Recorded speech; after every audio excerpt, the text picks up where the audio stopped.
Meus pais eram pessoas, sempre foram, né? São maravilhosos, pessoas de coração maravilhoso, mas não tinham uma fé na minha casa.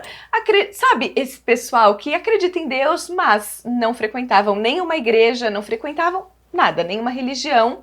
Então eram pessoas que acreditavam realmente que existia um Deus, que existia algo maior, superior, que comandava tudo, mas não existia uma fé. Eu não fui ensinada a um Deus poderoso, Sim. a alguém, né, que pela sua palavra criou tudo, a alguém que está olhando por nós, está nos protegendo, está nos cercando, a alguém que olha por nós. Então não, eu não fui ensinada, pelo contrário. Meus pais eram maravilhosos e quando eu tinha 1 ano, meu pai teve síndrome do pânico. Só que eu tô com 42 anos, então há 40 anos atrás ninguém nem sabia o que era. Ele simplesmente ficou doente e se trancou num quarto, parou de trabalhar. E eles começaram a buscar em médicos e em religiões o que estava acontecendo. Então eles passaram, né, eles não, nós, porque nós íamos juntos, meu irmão e eu, em religiões. Então igreja, kardecista, umbanda, até que nós paramos em um centro espírita, um centro de umbanda. Meu pai foi, inclusive, pai de santo desse centro. Olha. Exato. E como que ele foi inserido ali? Começou assim, buscando pela Buscando cura, pela e cura. lá foi se envolvendo e ficando lá. Sim, porque eles começaram a buscar por cura. Eles rodaram todos os médicos. Na época, meu pai era corretor de imóveis antes de ficar doente, e ele era alguém de sucesso na área dele. Então, eles tinham bens, eles tinham uma condição que possibilitava buscar. Então, eles buscaram tudo que era médico. E ninguém achava o que ele tinha. Então começaram a procurar religiões e foram parar nesse centro. Eu não sei se algum amigo deles indicou, e eles foram parar nesse centro espírita. E ali eles foram se envolvendo com aquilo. Meu pai melhorou? Não, não melhorou. Mas eles foram se envolvendo com aquilo e ali ficaram algum tempo, até que meu pai foi, eu não sei como se diz, né? Nomeado pai de santo. E, enfim... E a gente ficou um tempo ali. E como que nós saímos disso, né, Karina? Nós mudamos, nós morávamos em São Paulo e nós tínhamos a nossa vida ali. Então a nossa vida era... Meu pai ficou doente, parou de trabalhar e começaram nessa busca. O dinheiro um dia acabou. Porque a minha mãe também não trabalhava. A minha mãe tinha feito a escolha de vou cuidar da minha casa, vou cuidar dos meus filhos, vou cuidar do meu marido. Quando meu pai adoeceu, ela não teve... hoje, quando a gente olha para trás, essa semana eu estava conversando com ela, e ela falou assim, gente... eu não me arrependo da escolha que eu fiz. Nós passamos fome porque nós não tínhamos dinheiro, nós fomos morar emprestado ao lado de uma irmã dela, em que o relacionamento era terrível, eram brigas, eram discussões, era gritaria. Quando chovia, a água vinha do morro, eles faziam um buraco para que a água passasse pela casa deles, que era antes, e entrasse direto na nossa cozinha. Então a gente ficava ali na porta de casa empurrando a água com o rodo, enfim. E aí a minha mãe falou assim, eu não me arrependo de não ter deixado vocês e ter me desesperado e procurado um emprego e algo que fosse suprir a nossa fome. Porque a minha missão era guardar você e o seu irmão. E eu guardei você e o seu irmão. Amém. Porque nessa de procura médico, procura religião, o dinheiro foi acabando. O dinheiro foi acabando, meu pai não conseguia voltar a trabalhar. E aí nós começamos. E agora? Não tem mais como morar aqui porque não tem mais como pagar. Muda para uma casa que meu avô deu ao lado da minha tia.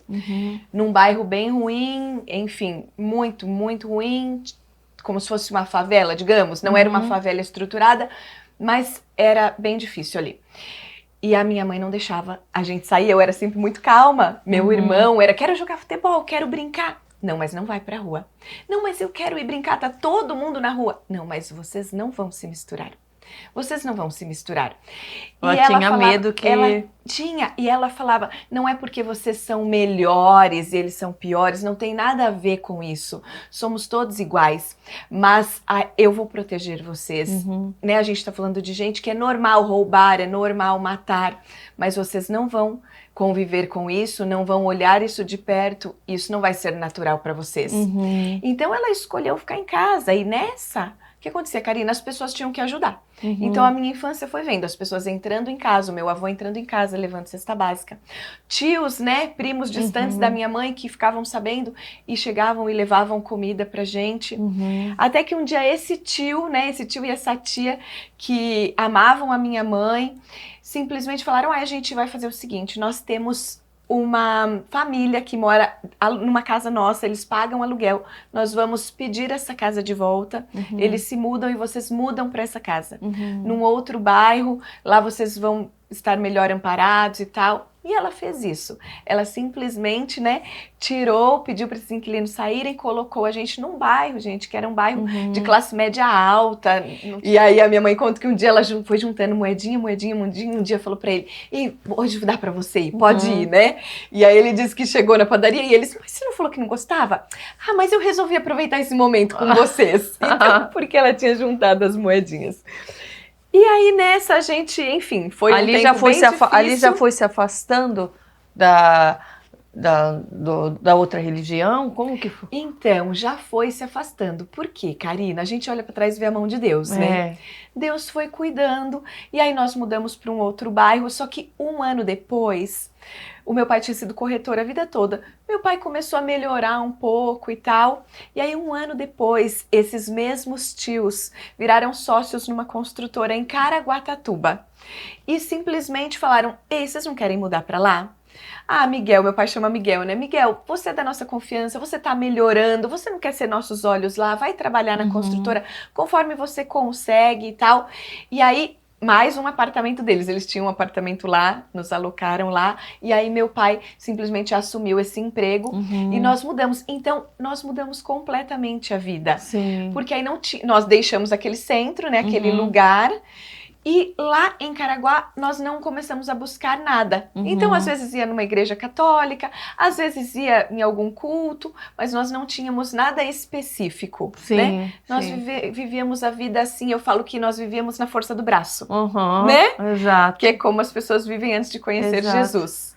Ali você já estava adolescente, você era criança ainda? Eu tinha 12 anos nessa época. Você teve aquela fase de querer se espelhar nas meninas do mundo e tal, nessa fase que vai se tornando mais mocinha, ou não? Como que foi esse período?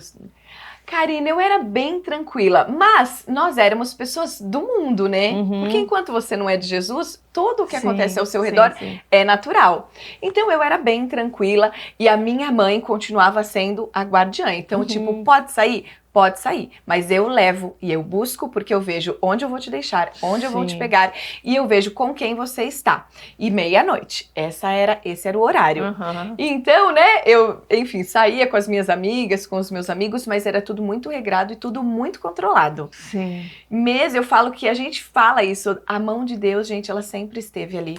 Porque eu tinha amigos que viravam à noite e a minha mãe era muito, ela era sargentão, sabe? Graças controladora. A Deus. Ela era controladora.